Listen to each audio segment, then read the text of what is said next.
सातटी विभागर 10टी बड़ प्रस्ताव रे बाजिला कैबिनेट मोहर।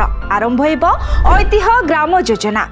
26 बरपुत्रंक गाँ ऐतिह्य ग्राम योजना रे अंतर्भुक्त कराजिब। प्रति बरपुत्रंक गाँर विकास पई खर्च हेब 15 कोटी माने मोट 345 कोटी टंका खर्च हेब। एही खर्च रे संग्रहालय पाठागार सह प्रतिमूर्ति कराजिब।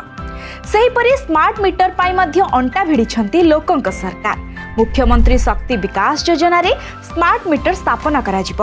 2 किलोवाट पर्यंत स्वल्प विद्युत व्यवहार करुथिबा प्राय 87% उपभोक्ता विशेष भावे उपकृत हेबे। स्मार्ट मीटर स्थापना पाई से भली उपभोक्ता को कौनसी अतिरिक्त मीटर भड़ा देबाकू पड़िबो नाही।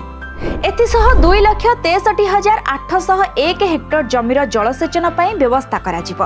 नदी जलभंडार एवं केनाल रु जल उत्तोलन करा जाय जमी गुडी को जलसेचन सुविधा जोगाई दियाजिब। जहा पाई राज्य सरकार 10,759 कोटी 20 लाख टंका व्यय बराद रे पार्वती गिरी बृहत उठा जलसेचन योजना प्रणयन करिसंती। एही योजना रे 4टी उठा जलसेचन प्रकल्प निर्माण हेब। 5टी सरकारी ITIR विकास हेबा सह अत्याधुनिक लैब, स्मार्ट क्लासरूम, डिजिटल शिक्षा स्थान एवं उपकरण गुड़िकर पुनः निर्माण हेब।